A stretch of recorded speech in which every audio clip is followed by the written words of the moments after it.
Sem qualquer sombra de dúvida, vivemos na Terra momentos decisivos, profundamente desafiadores. Todo e qualquer indivíduo que se acha reencarnado hoje no planeta não se poderá evadir dos compromissos assumidos com a vida planetária. Sem embargo, esses compromissos deverão ser enfrentados, faceados, com o indispensável estoicismo, uma vez que vivemos numa sociedade ocidental, capitalista em sua maior expressão, e em razão dessas doutrinas socioeconômico-políticas, somos levados a facear incontáveis e atormentadores desafios. No bojo de todos eles está o desafio da vida familiar. Parece que existe uma dicotomia, um anacronismo mesmo, nos corações humanos que, ao mesmo tempo que não suportam as dificuldades familiares em grande número, não aguentam ficar distanciados da família. O indivíduo desfaz um lar aqui e constitui outro acolá, numa demonstração de que ele busca a vida do lar, mas porque despreparado não suporta os desafios do lar. Dessa forma, incontável número de vezes temos refletido todos nós a respeito da família, da criança, do jovem, do relacionamento dos casais. Mas existe um elemento da família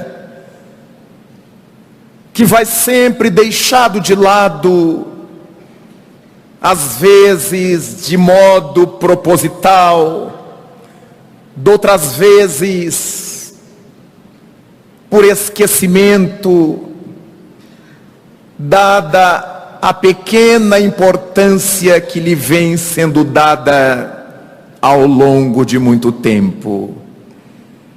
Esse elemento é o velho, o nosso velho. E é por isso que gostaríamos de trabalhar esses desafios e superações, refletindo de algum modo ao redor do velho, costumeiramente chamados de idosos, de terceira idade, de melhor idade, mas todos os modos de chamá-lo são panos de fundo que acabam por esconder o grande abandono a que o velho vem sendo relegado. Vamos nos valer de alguns textos recolhidos nesse ou naquele autor,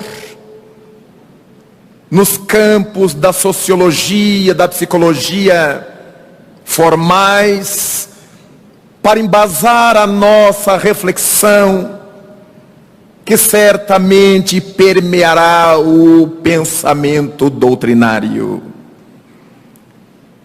Verificaremos que no primeiro quadro nós vamos refletir sobre a velhice no mundo. E poderemos ler que a metamorfose que gostaríamos que fosse lenta por vezes cedo, a galope, cavalga nossos músculos, faz artísticas nervuras em nossos rostos, embaça nossos olhos, diminuindo a nossa visão, faz-nos mais lentos, e eis a velhice, refletida no indiscreto, mas sincero espelho. A velhice é essa fase de nossas vidas que todo indivíduo que não desencarnar criança, que não desencarnar na juventude, acabará por alcançar. Naturalmente que dentre as tormentas desafiadoras que vivemos, a velhice é dessas tormentas que nos perturbam grandemente. São poucas as pessoas que suportam a velhice. Nós começamos a perceber essa dificuldade exatamente quando a velhice se vai mostrando em nós, como nos lembra o texto. Olhamos no nosso espelho e começamos a ver, como disse a poeta, essas artísticas nervuras que aprendemos a chamar de rugas, pés de galinha, menos polida, é claro. O bigode chinês, as rugas de expressão. Há pessoas que enlouquecem só de pensar que um dia virá a tê-las. E só de pensar que um dia virá a tê-las, começa desde cedo ao uso dos cremes, das lixas, de todos os recursos encontrados nos profissionais da área e nos campos da pesquisa de saúde epidérmica. Não falta o botox e as várias outras micro e macro cirurgias, tudo para retirar essas artísticas nervuras. Mas, como nos disse o texto, a velhice cavalga sobre nossos dias, e dali a pouco esticamos tudo de fora, mas não há plástica para as juntas, para o reumatismo. E nós vemos a boneca ou o boneco de porcelana esticados que não conseguem andar. A velhice é um fenômeno curioso, porque nós temos a impressão de que ele nos alcança lá longe, depois dos 60 anos de idade, mas a velhice é esse fenômeno que nos alcança a partir do momento em que nascemos. O nosso envelhecimento começa no mesmo momento em que começamos a morrer. Que vida paradoxal é a vida orgânica. Porque desde o instante em que temos que respirar com nossos próprios pulmões, quando passamos a nos alimentar com o nosso próprio organismo, não mais a partir de nossa mãe, a nossa máquina orgânica funcionando conhece as primeiras expressões do envelhecimento e da morte. É por isso que vamos comemorando. Meu bebê tem 1 mês, já envelheceu 1 mês. 6 meses, está 6 meses mais velho. Meu menino está fazendo 10 anos, é uma velhice de 10 anos, porque ele nasceu 0 quilômetro. E nessas fases nós encontramos o uso da energia, a vitalidade, como nós chamamos, numa criança, na primeira, na segunda, na terceira infâncias.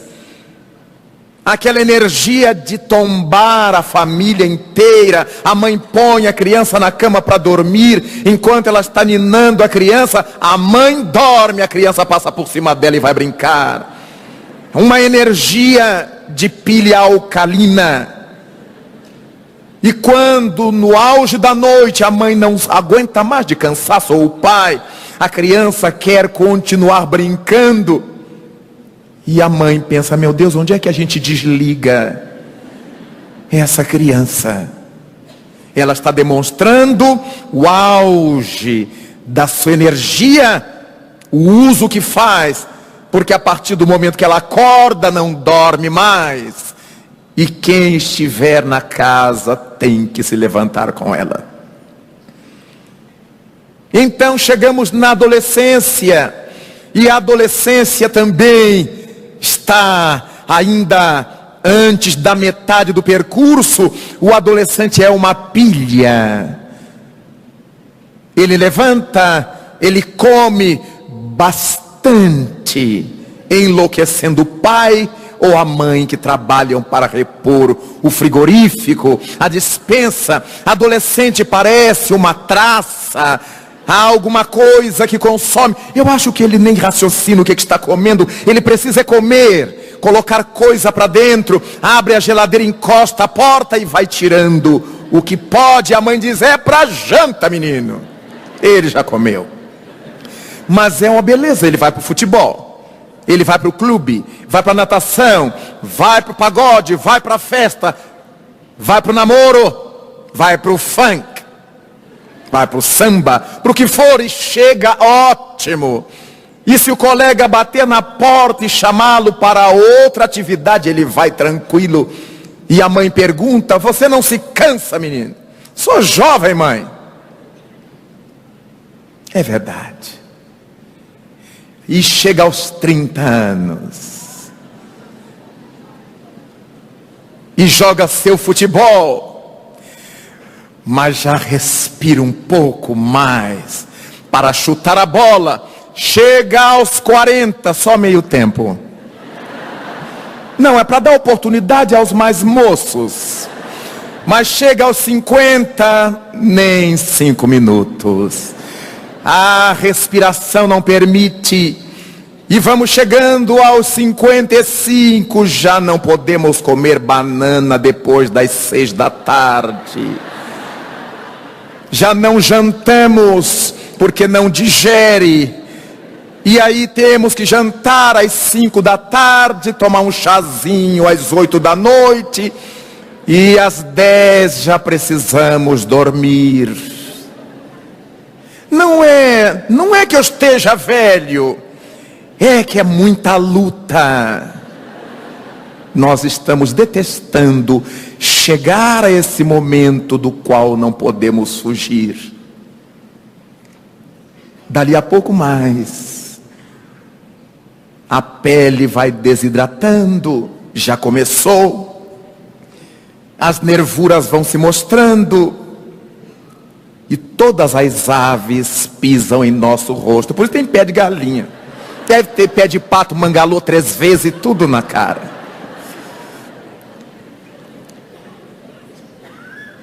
Já não temos muita agilidade para elaborar os pensamentos. E os filhos cobram, os filhos perguntam. E no trabalho nos cobram. Peraí, eu estou pensando. Mas quando antes da pessoa acabar de falar, a gente já estava dando a resposta. E agora a pessoa acabou de falar, está aguardando pela resposta. porque nós temos mais dificuldade. O que você falou mesmo, hein? Já temos mais dificuldades em elaborar e naturalmente estamos considerando a tese de pessoa para pessoa. Isso pode variar para mais ou para menos. Umas começam a envelhecer antes do que outras, mas o fato é que quem não morrer chegará lá. Até o momento em que temos o impulso de levantar da cadeira, do sofá, para abraçar alguém, mas o corpo se nega a obedecer o impulso da mente. É nesse instante que a gente percebe em nós a distinção entre o corpo e o espírito. Vemos a juventude a bailar, a dançar, a se mover, e a gente sacode com muita dificuldade os ombros, doidos para ir. Mas se a gente for, vai ser em definitivo. A garotada senta, levanta, se agacha. Se a gente se agachar, não levanta nunca mais. Não é que a gente não queira levantar, o corpo já não acompanha o impulso da mente. É por essa razão que Allan Kardec perguntou aos espíritos o que era a morte. E eles lhe responderão: a consequência do esgotamento dos órgãos. O espírito não consegue mais usar essa máquina, esse corpo, esse instrumento esgotado. Não há peças de reposição que possam atender a estrutura inteira. Mesmo alimentando-nos, o organismo já não consegue assimilar todas as vitaminas, proteínas, etc., que esse alimento contenha. A máquina está envelhecida. Então começamos a nos aproximar do momento de deixar essa máquina em paz e seguirmos o caminho até lograrmos outra. Mas avançamos. Alguns pensadores, desde há muito tempo, falaram a respeito da velhice. Em torno de um panorama da velhice, ou panoramas em torno da velhice, nós vamos pensar com Galeno. Na antiguidade, Galeno dizia que a velhice é como um estado intermediário entre a doença e a saúde. O notável Esculápio grego, pai da medicina no Ocidente, porque no Oriente foi Avicena, o árabe. Galeno então se expressa dizendo que ele entendia a velhice como um estado intermediário entre a doença e a saúde. Se nós analisarmos friamente o que pensava Galeno, vamos perceber que nas devidas proporções o estado de velhice do corpo é esse em que hoje a gente geme de um jeito, amanhã a gente geme de outro. É raro não gemermos por alguma coisa. Hoje dói as juntas, amanhã a coluna, depois os calcanhares. Se o tempo mudar, dói os artelhos. Se o tempo não mudar, dói tudo. E vão aparecendo achaques. É a vesícula, é o estômago, é isto, é aquilo. É muito raro encontrarmos uma pessoa madura de idade sã. Nós encontramos pessoas duras na queda. Elas estão manquejando, mas vão. Compra um sapato mais largo, mas vai. Mas não que deixem de sentir dores. E todos os dias é um gemido diferente. Então pensemos com Galeno. nessa possibilidade de que a velhice represente esse estado intermediário entre a saúde e a doença. Mas depois encontramos o pensador Roger Bacon, que afirmava que a velhice era uma doença. Esse já dizia que era. Filósofo tem dessas coisas. Ele é que sabe pensar. Então, a velhice é uma doença, dizia Roger Bacon. Chegou ele a escrever uma obra que ele intitulou Uma Higiene da Velhice. Porque sendo uma doença, era necessário pensar numa maneira de tratar isto, uma higiene da velhice. E preconizava a correção da visão por meio de vidros de aumento. Então, já na época do Roger Bacon, porque os velhos já iam perdendo a visão, já iam vendo as coisas embaçadas, já iam tendo problemas. A gente imagina quantos casos de catarata não impediam que a criatura enxergasse em definitivo, numa época em que ainda não se falava, em que ainda não havia cirurgias tão notáveis, que hoje nós conhecemos com grande tranquilidade para retirar a catarata. Mas quando pensamos em Roger Bacon, vamos aos etruscos. Os etruscos já conheciam os dentes postiços, porque também tem disso. O tempo vai passando e os bichinhos vão amolecendo, vão caindo, vão quebrando, os ossos vão se fragilizando. Então os etruscos já conheciam os dentes postiços. Eles faziam esses dentes postiços de dentes retirados de cadáveres ou de animais. Há bichos que têm uns dentes muito parecidos aos nossos. E lá os velhos etruscos já se utilizavam dos dentes de cadáveres e de animais para arrumar a boca dos velhos. Preocupações com esse estado da velhice, nós então já estamos encontrando desde épocas muito distantes. Mas modernamente, uma contemporânea nossa, Simone de Beauvoir, escreveu um trabalho que ela intitulou A Velhice, as Relações com o Mundo. E nesse livro ela confirma que até mesmo no século XV, a velhice era tratada na categoria de higiene, aquela questão do Roger Bacon. De higiene porque era vista ainda como uma patologia, como uma doença. Para ela, para Simone, a velhice é como um fenômeno biológico com reflexos profundos na psique do ser humano, do homem. Perceptíveis esses reflexos pelas atitudes típicas da idade não mais jovem nem adulta, da idade avançada. Então, Simone de Beauvoir, pensadora francesa,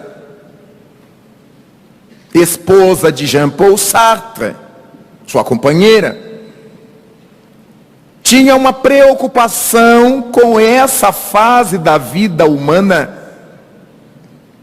chamada de velhice. Em outros trabalhos seus, ela teve a oportunidade de voltar ao tema e tratar com muita atenção, embora a sua visão materialista, da questão do envelhecimento humano. Mas nesse panorama nós avançamos para nos referirmos a uma filósofa de São Paulo, mais contemporânea ainda, está encarnada entre nós, que é a doutora Marilena Chaui. E a doutora Marilena Chaui, professora da USP, disse que ser velho é lutar para continuar sendo homem. Homem no sentido de ser humano. Então, ser velho é lutar para continuar a ser homem. Logo, ela já está refletindo essa dificuldade que os velhos encontram de serem respeitados como tais, como seres humanos, como homens, como humanos.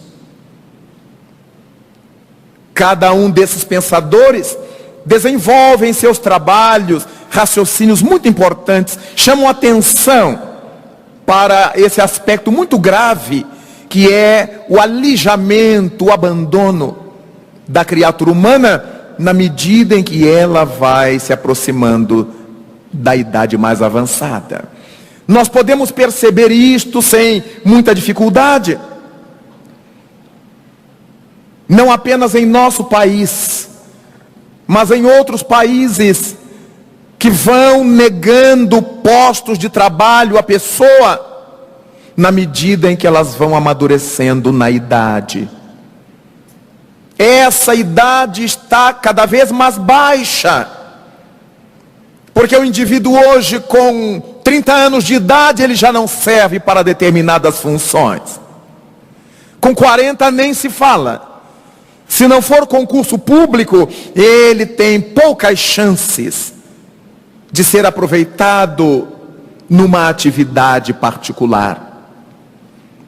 Durante muito tempo, os Estados Unidos participaram dessa loucura de alijar do sistema de trabalho, do processo de trabalho, o indivíduo, exatamente na fase em que esse indivíduo está maduro, conhece melhor as coisas, tem mais experiência, porque o mais jovem ganhava menos, e no lugar de um mais velho, experiente, que tinha um alto salário, se colocavam 2 ou mais jovens ganhando 1/3. Durante muitos anos isso prevaleceu nos Estados Unidos, mas recentemente as autoridades começaram a se dar conta do grande equívoco. Porque o tempo que esse jovem vai despender para chegar a ter a experiência daquele que foi dispensado, corresponderá a um prejuízo para a firma, dentro de um raciocínio capitalista, materialista. E isto tem que ser levado em consideração. Em nossa realidade brasileira, que nos mostra ainda uma grande facilidade em copiar sistemas alheios, processos alheios, sem refletir a respeito de nossa realidade, de nossa cultura e necessidades, passamos a copiar, a imitar, e certamente vamos chegar às mesmas conclusões que chegaram os nossos irmãos da pátria do Tio Sam.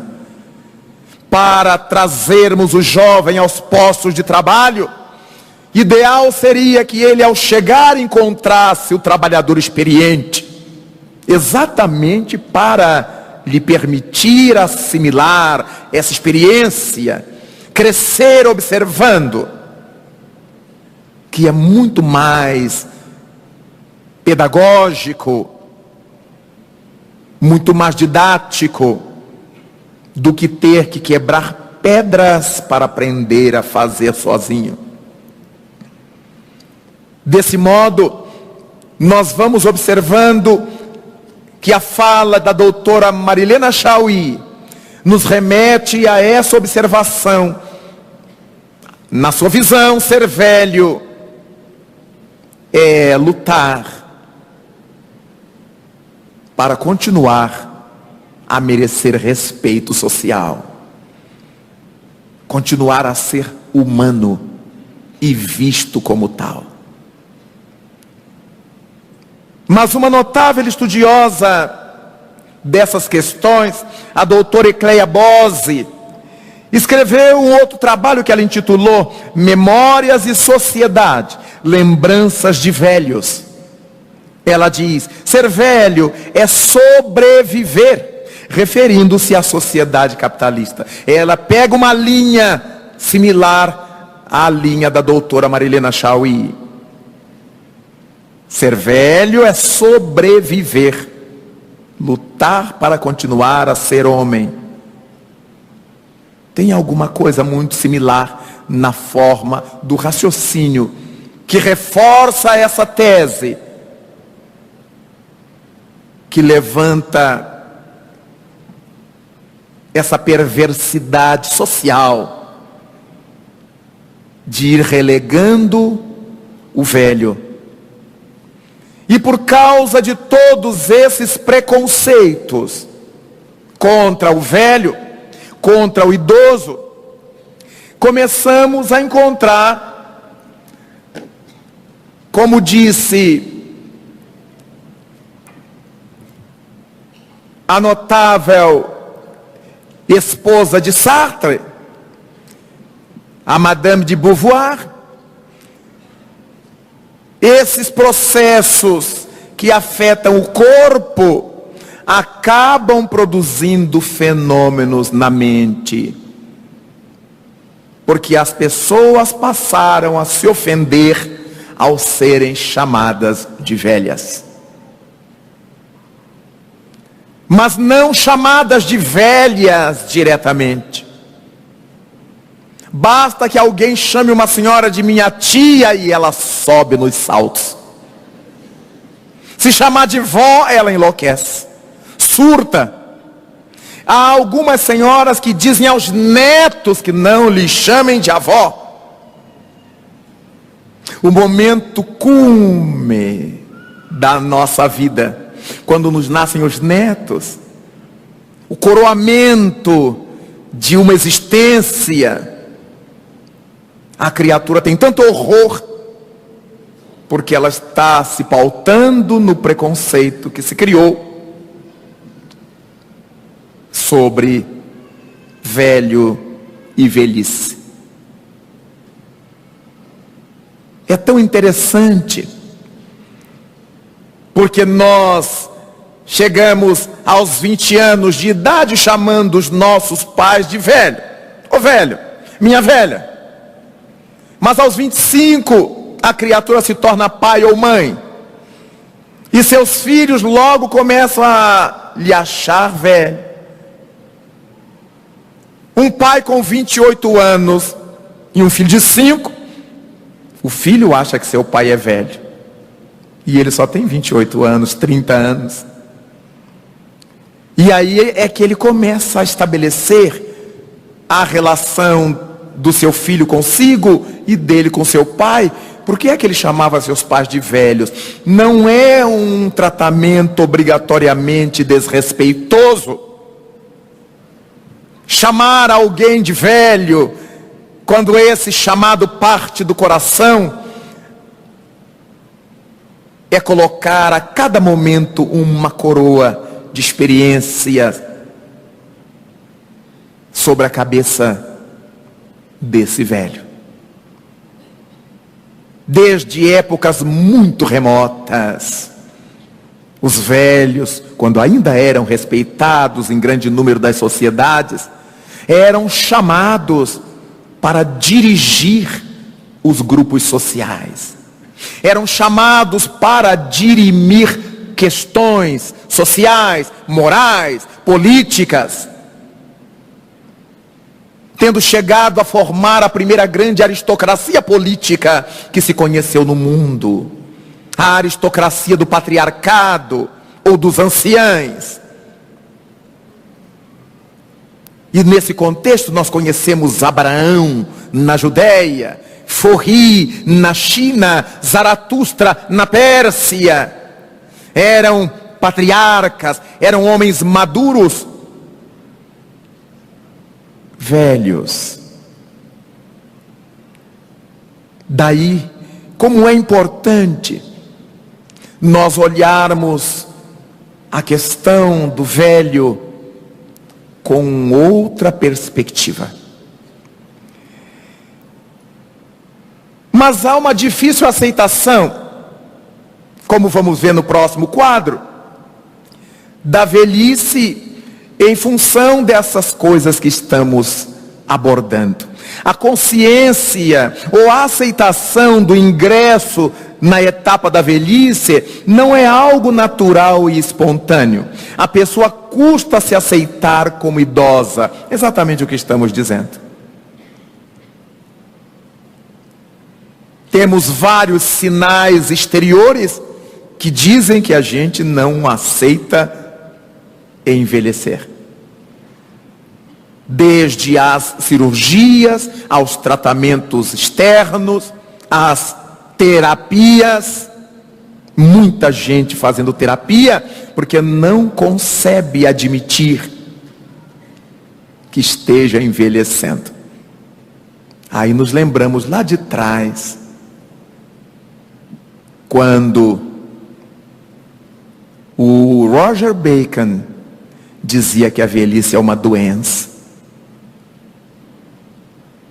Nos lembramos de Galeno, quando afirmava que a velhice é um estado como entre a saúde e a doença. Porque é a fase das manias. E a garotada diz, é mania de velho. Esse velho cheio de manias é o que adoeceu. Porque há tantos velhos saudáveis que acompanham a sua juventude, seus netos, seus filhos, sem querer ser igual a eles.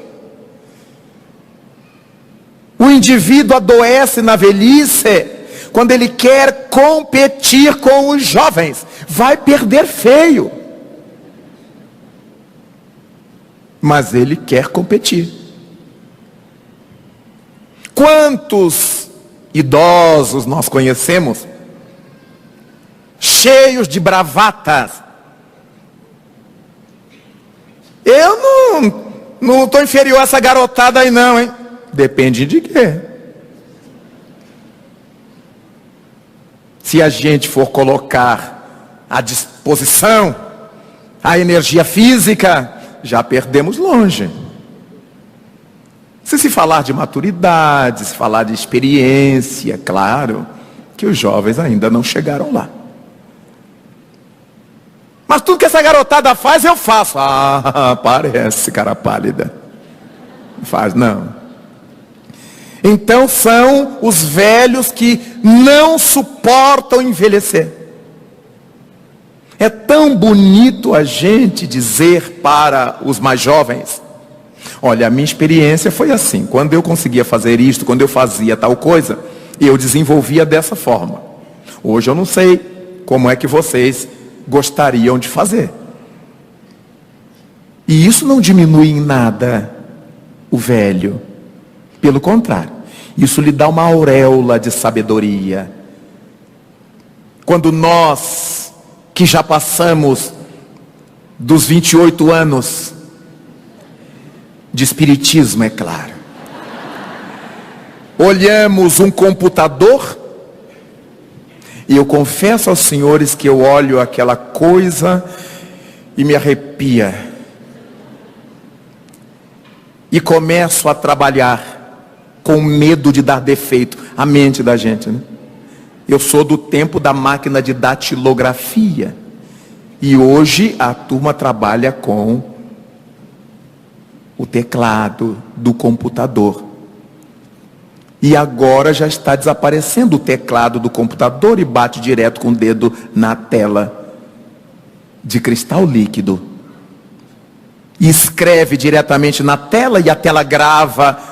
Pelo amor de Deus, é covardia. E eu estou trabalhando com medo de mexer nos botões e chega meu neto e vô, se você apertar aqui, isso anda mais rápido. Ô vô, eu digo, menino, vai dar defeito. Que defeito, vô? Isso foi feito para apertar. E ele mexe e fica tudo mais bonito. Eu digo, praga. É por isso que é bom desencarnar, porque a gente volta reciclado, a gente volta assim 0 quilômetro, e o nosso neto vai ser nosso tio ou nosso avô. É tão importante perceber como as épocas vão trazendo coisas novas e os espíritos vão chegando para manejar essa coisa nova. Na minha infância, na minha juventude, eu vivia atormentado, porque eu fiz um curso de instalador elétrico, no meu curso técnico, eu vivia atormentado catando válvulas para trocar no rádio, para trocar válvulas. A garotada hoje só estuda válvula quando estuda biologia, válvula mitral, cardíaca. Hoje a garotadinha sai da placenta de sua mãe e a primeira coisa que ela fala é chip. Chips, não tem válvulas. Vejamos que nossa geração dos sessentões já deixara para trás a geração do gramofone. A nossa é da rádio vitrola. E a gente fala em rádio vitrola para garotada, e diz, que é isso, vô? Hoje eles têm MP3, MP4, M qualquer coisa. Ainda somos do tempo do disco de vinil, o bolachão, que por sinal está voltando mais caro do que antes, por causa dos DJs e dos colecionadores. Os artistas estão gravando o CD para massa e o vinil para especialistas. Tudo muda, a moda volta também no campo da discografia. É tão importante percebermos que o fato de nós termos usado a rádio vitrola, o toca-discos, não infelicitou os nossos pais ou avós do tempo do gramofone. Não houve nenhum problema. Quando nós passamos a conhecer o CD, o DVD, isso não causou nenhum tormento às gerações passadas. Elas também passaram a adquirir.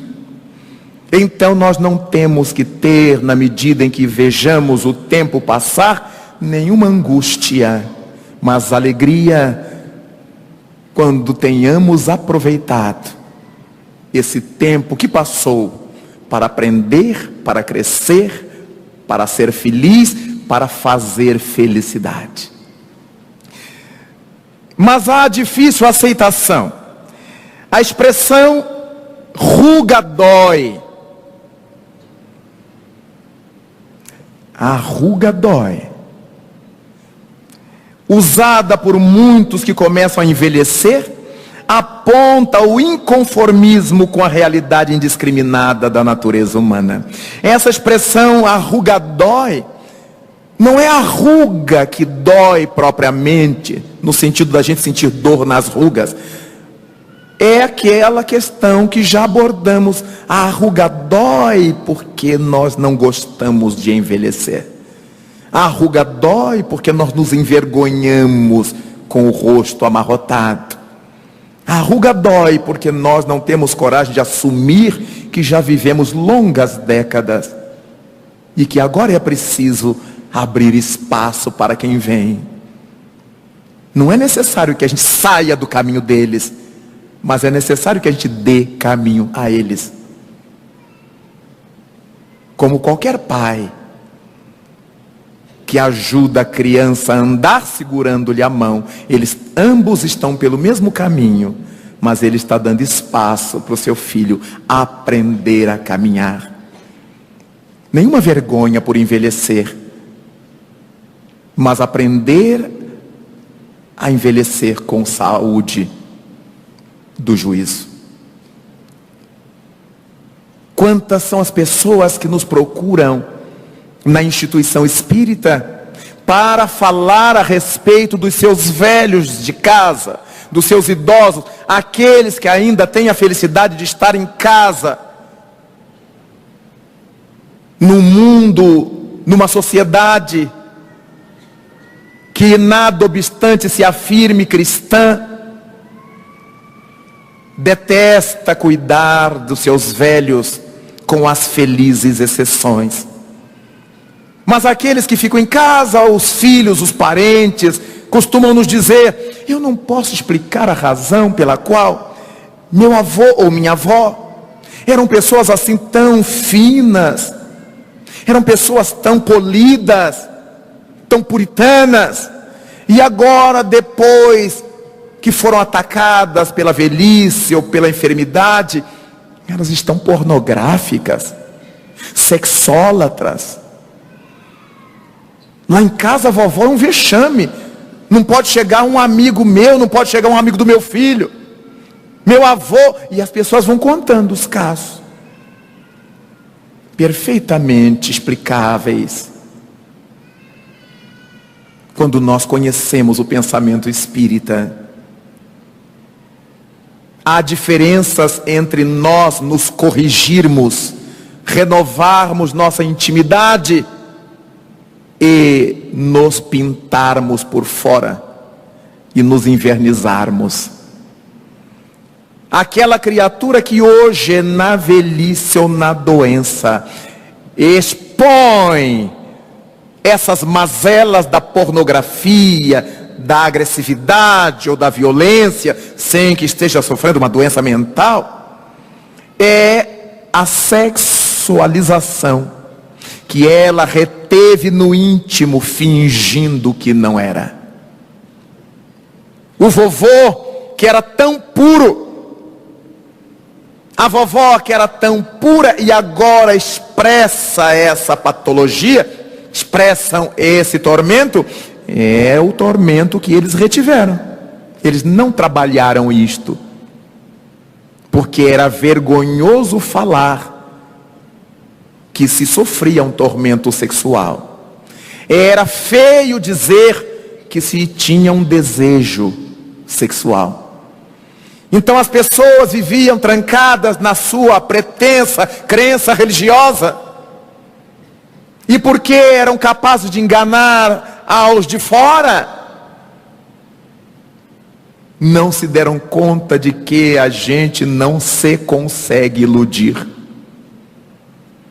Enquanto o superego freudiano nos dava ensejo de controlar os nossos impulsos, ou as nossas pulsões libidinais, o indivíduo tinha o desejo, ele só olhava e guardava o resto por dentro, porque o superego não deixava ele falar, o superego não permitia ele agir. Esse compartimento da mente que nos disciplina, que nos organiza. Mas quando nós vamos nos fragilizando pelo passar do tempo, ou por alguma forma de patologia, de enfermidade, esse superego já não tem força. E o que brota cá no consciente atual são os produtos do id freudiano. Aquilo que nós guardamos no porão da mente. Tudo que se guarda no porão é que não se quer desfazer. Todas as pessoas que vão guardando seus utensílios nos porões, ela tem na mente: um dia a gente pode usar, um dia a gente manda consertar, um dia a gente aproveita. Em termos morais se dá a mesma coisa. Quantas vezes nós dizemos para as pessoas: olha, eu sou muito bom, mas não mexe comigo, hein? Entre parênteses, eu pego minhas peças, minhas armas lá do porão. Pessoas que são bem letradas, que falam manso, mas numa discussão qualquer, ela desata de dizer palavrões que a gente nunca ouviu. São os palavrões que ela sabia, guardou lá no seu porão, porque imaginava usar algum dia, e usou. E depois se costuma dizer: eu nunca imaginei que eu tivesse coragem de dizer isso, mas se guardou. O lixo na alma, a qualquer momento vai tornar a usá-lo. Daí o nosso velho, que hoje é pornográfico: não, mas ele tem Alzheimer. Não é o Alzheimer que faz ele ser pornográfico, A doença abriu a porta e o que ele tinha lá dentro saiu. Porque conhecemos outras pessoas portadoras de Alzheimer que não dizem palavrão, que não ficaram sexólatras. Conhecemos várias. Elas cantam as músicas do seu tempo por causa da memória antiga que fica, a memória recente é que se vai. Elas cantam, elas se lembram dos parentes que já morreram, dos amigos velhos, fatos da família antiquíssimos, mas elas não dizem palavrão e nem querem se viciar a ninguém. Então todas as mazelas que nós não trabalhamos hoje, não corrigimos hoje, certamente nós não pusemos fora, guardamos no porão, trancafiamos no id, e isso vai vazar a qualquer momento da nossa velhice ou da nossa doença. Daí começamos a entender o desafio de envelhecer. Nós não temos que esperar o envelhecimento de fato para começarmos a nos tratar. Desde agora, quando temos consciência do que é uma velhice saudável, quando almejamos, caso não morramos, uma velhice saudável, como é que eu começo a plantar essa velhice saudável? Na juventude saudável que eu venho a ter. Se o jovem abusa do seu corpo agora, se não tem hora para alimentar-se, nem para dormir, nem para repousar, se não respeitou as horas de trabalho e trabalhou como um louco para enriquecer cedo, vai ter pouco tempo para usufruir a riqueza caso a conquiste, porque vai adoecer. Aquele indivíduo que resolve tornar-se um alcoholic, um workaholic, um viciado em trabalho,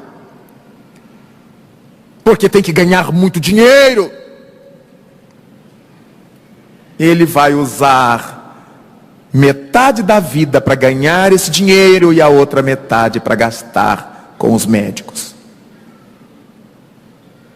Por isso é que a divindade nos deu a lei do trabalho e a lei do repouso. O jovem pode, deve brincar, dançar, cantar, namorar, passear, jogar bola ou esporte que goste, mas a consciência que o Espiritismo nos dá de que nós não somos jovens essencialmente, nós estamos na fase jovem do corpo, mas somos espíritos milenares, velhos. Espiritualmente todos nós somos velhos. Então, mais dia menos dia, o corpo já não será o que ele é hoje. Quando nós encontramos moços que dizem, eu quero aproveitar a vida nas festas rave, ele está antecipando a morte. A cabeça estourada pelo batistaca dos ruídos que ele chama de música. A droga rolando solto. E o desgaste orgânico numa balada que não para. Até que o corpo tombe, esvaindo sem cansaço. Isso se chama suicídio. Isso não é aproveitar a juventude. O rapaz ou a moça que querem se relacionar com todas as mulheres do bairro ou da cidade, ou com todos os homens, ficar com esse, ficar com aquele, até a exaustão dos sentidos. Isso não é aproveitar a juventude, isso é antecipar a morte, o envelhecimento precoce, que nós vemos nos grandes ídolos de massa, que dão esses exemplos para a garotada, que ficam, que bebem, que fumam, que cheiram, eles estão envelhecidos em plena juventude. Então existe a velhice verde, como chamou Guiton, essa velhice saudável, equilibrada, em que a pessoa trabalha, produz, participa, tem boas ideias, raciocina, opina. E existe a decrepitude, que é esse estado em que a velhice nos arruína o corpo, nos destrói as capacidades. É importantíssimo que nós comecemos a olhar essa questão como um grande desafio, mas que nós temos o instrumento devido para superar essa dificuldade. A superação decorre do conhecimento que tenhamos da realidade espiritual. Sabedores de que somos espíritos. O corpo vai morrer, mas nós vamos ficar. Nós sairemos dos corpos, mas não sairemos da vida. E isso nos ajudará no trabalho da superação em face desses tremendos desafios. Ser respeitado pelas novas gerações é um trabalho que começa quando nós nos autorrespeitamos. É muito difícil zombarmos de um avô lúcido. É muito difícil zombarmos de uma avó coerente. Mas um avô que reclama de tudo, que chateia de tudo, a avó que reclama de tudo, ela fica chata, ele fica chato. Mas é aquele espírito que não se corrigiu ao longo da sua vida. E agora põe para fora a sua irritabilidade com a vida, com a existência, com a natureza. Eu não sei porque que Deus não me mata. Então a gente passa essa bagagem horrorosa para a juventude que zomba da gente. Eu peço tanto a Deus para me levar. Não precisa pedir não. Na hora que tiver que levar, Ele vai levar. Mas por que é que Deus não me leva? Que enquanto a gente estiver aqui, mesmo com a cabeça branca, é porque há alguma coisa ainda para fazer. Ainda não completamos a nossa mala para a grande viagem. O que nos faz lembrar do Chico Xavier. Ouvi dele essa história em Uberaba, em tempos do pretérito.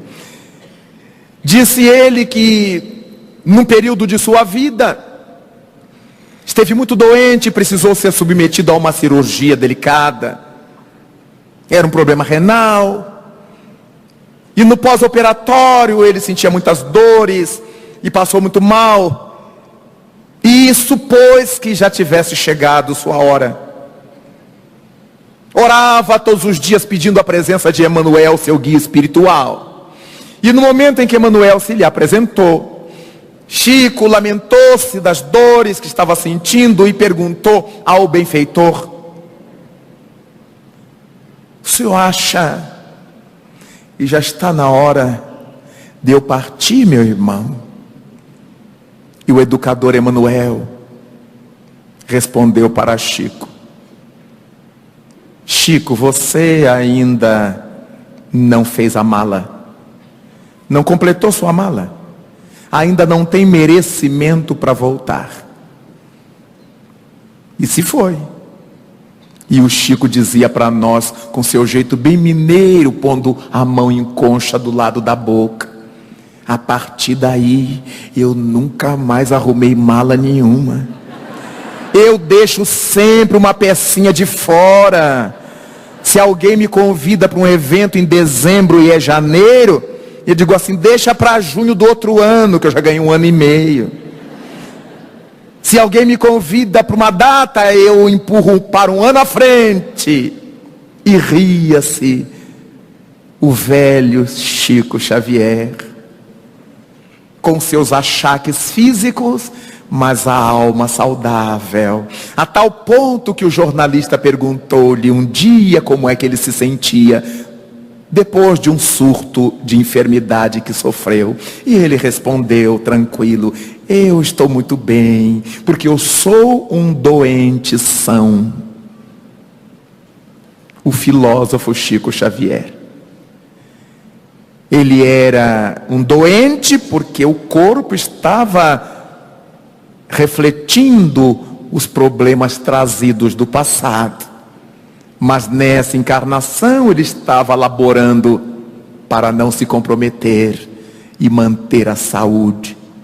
Nós todos estamos carregando os tormentos que empreendemos no passado.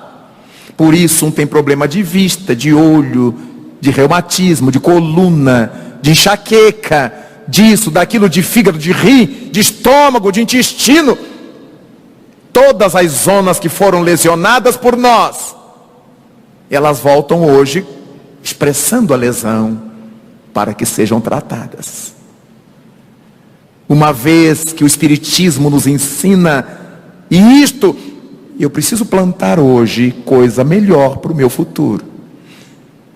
Porque foi Emmanuel que nos disse que nós somos escravos do nosso passado, mas somos construtores do nosso porvir. Se não está bom hoje, deixa eu melhorar meu amanhã. Hoje eu já não posso resolver, porque a raiz foi plantada lá atrás. Mas eu posso plantar hoje coisas boas para o meu porvir. Avancemos. Platão, filósofo, dizia o seguinte: a degradação provocada pela idade não o atingia, redundando até em diminuição dos apetites e do vigor do corpo, permitindo maior liberdade para a alma. Então Platão dizia que a velhice até o ajudava, porque baixava suas tensões sexuais, diminuía os seus apetites em todos os sentidos, diminuía o vigor do corpo.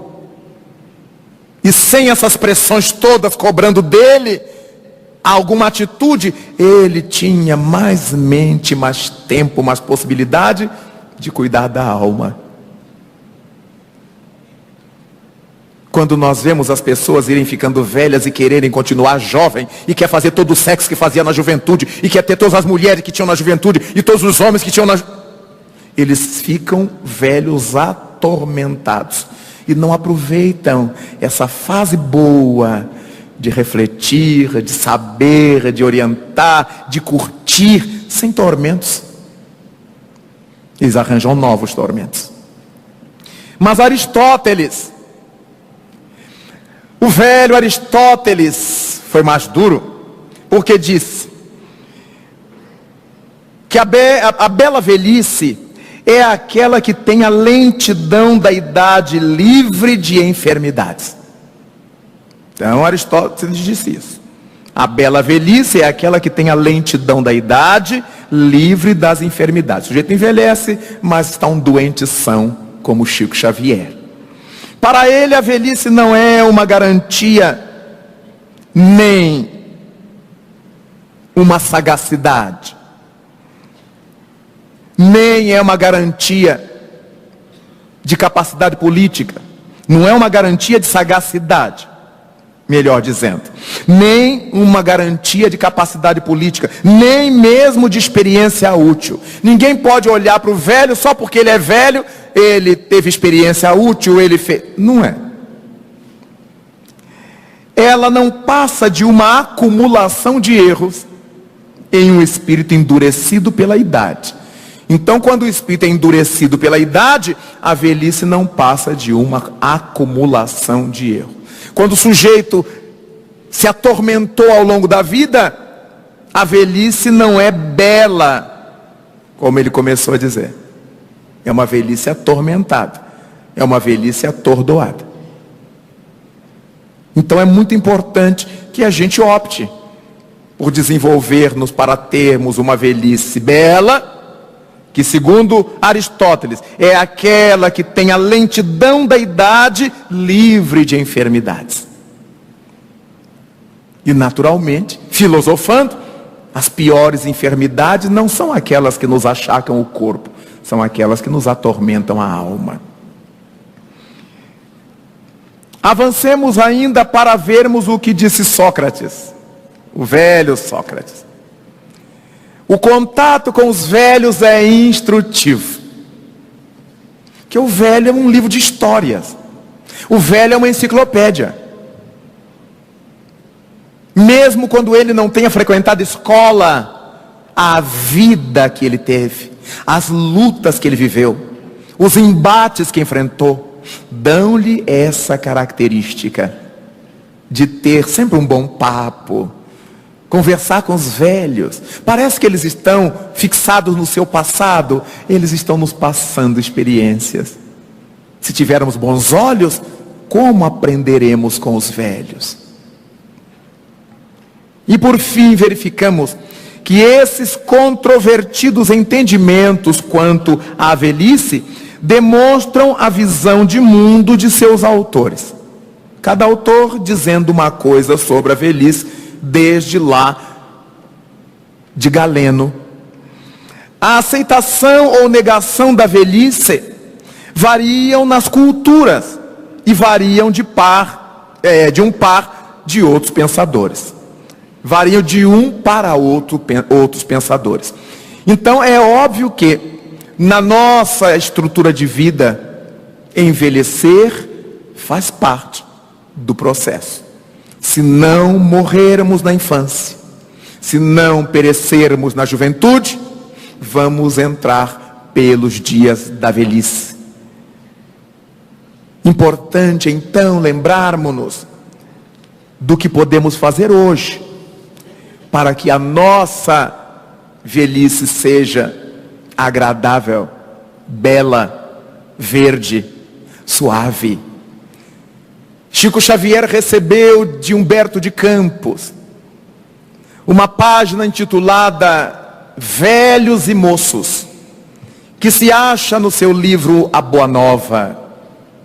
É uma página belíssima, longa, rica, mas há um momento curioso em que Simão Pedro se queixa ao mestre do que os discípulos mais jovens falavam dele. Os discípulos mais jovens entendiam que ele, Pedro, era o mais velho dos discípulos, já não teria força para levar o estandarte do cristianismo. Eles sim, os jovens é que teriam. O jovem é sempre ousado. E se ele perceber que o mais velho está mordendo a isca, ele fustiga, ele perturba. E no grupo dos apóstolos de Jesus não se passava diferente. Simão foi se queixar a Jesus, lacrimoso, daquilo que os companheiros diziam a seu respeito. E Jesus Cristo então, entendendo a aflição do velho companheiro, disse-lhe: Simão, não te aturdas com os dizeres da juventude. Se fôssemos contar a idade pelos anos, Simão, quem seria o mais velho dentre todos nós, senão o Pai que está nos céus? No entanto, todos os dias ele demonstra a juventude, incendeia os céus com o sol, ilumina as noites do mundo com um dossel de estrelas, clareia os jardins com as cores das flores, bafeja a natureza com o sopro do ar. No campo da vida terrestre, Simão, podemos compará-la a uma árvore, na qual a criança se assemelha à vergôntia nova, à ramagem nova e verde, o jovem à floração, e o velho fruto, o coroamento de todo o processo. No entanto, Simão, há muitas vergôncias novas, muita rama que não suporta o primeiro beijo do sol e são crestadas. Há flores, Simão Pedro, que não suportam o primeiro beijo dos ventos da primavera e são atiradas ao chão. Mas o fruto, Simão, é o resultado de todas as experiências que ninguém lhe poderá retirar. E foi falando com Simão Pedro, enaltecendo o valor da velhice, da maturidade dos anos, para que Pedro não se aturdisse com os dizeres dos mais jovens. Cada qual de nós, aqueles que ainda não chegamos à velhice do corpo, e aqueles que nela já nos achemos, importante é valorizar a vida. A união dos mais velhos com os mais novos faz com que cresça a vida. Essa troca de experiências, quando o mais velho transfere seus valores vivenciais, através da sua fala, das demonstrações, dos seus exemplos, e quando o jovem o auxilia realizando aquilo que o velho já não pode realizar. O jovem tem força física, mas falta-lhe a experiência. O velho tem a experiência, mas lhe falecem as forças corporais. Então é importante que se juntem os moços e os velhos no trabalho do bem, para que a terra cresça. Por isso Jesus Cristo chamou a Simão Pedro, o mais velho, era quadrigenário. À época, em Israel, isso já era maturidade alta.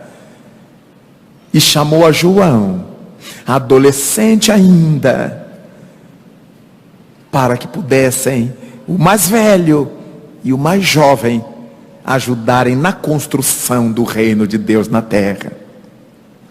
E ao concluirmos essa reflexão, pensando nesses desafios que a velhice na terra nos impõe, e na superação desses desafios, louvamos e homenageamos a esse notável velho, a esse querido velho, que abençoou a nossa trajetória espírita com o seu trabalho. Por isso, o nosso último velho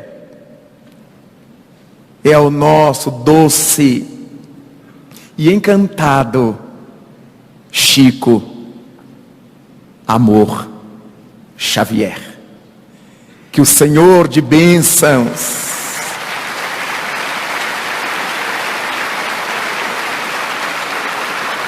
nos guarde a todos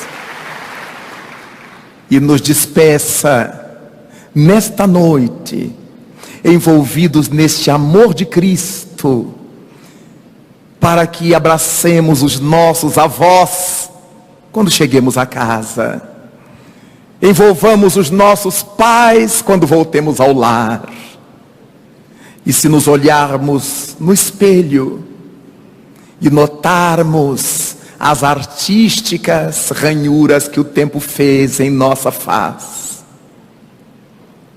agradeçamos ao Senhor porque estamos aqui.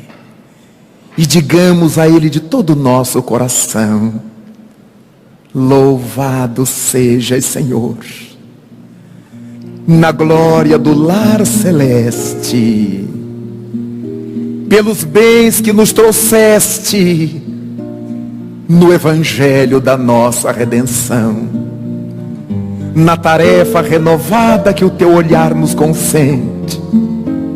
De espíritos reverentes, nós rogamos pelo teu amor. Pobres cegos, que desde há milênios estamos fugindo à luz a qual nos elevas. Hoje, porém, Senhor, a nossa oração rompe as trevas. Escuta-nos e, se possível, vem para consertar o nosso passo, a fim de que trilhemos a estrada corrigida. Vem sustentar nossa lida na fonte inesgotável do eterno bem. Dá-nos, Jesus, tua bênção, bênção que nos conforta, bênção que nos levanta, para que a tua doutrina santa vibre pura, viva dentro de nós. Faze, Senhor, com que nós todos nessa caminhada incessante, a cada dia, em todo instante, possamos ouvir tua voz. Ampara a nossa esperança, socorre a nossa pobreza, a nossa velhice, e liberta a nossa alma presa de tanto erro nessa multissecular imperfeição. Mestre excelente, Senhor de toda verdade, ensina-nos a guardar-te com unção, com devoção e com inesgotável gratidão, em nossa intimidade singela, mas sem embargo muito sincera, a intimidade do nosso próprio coração. Muito obrigado, Mestre amado. Obrigado, Pai de nossas vidas. Muito obrigado, senhores.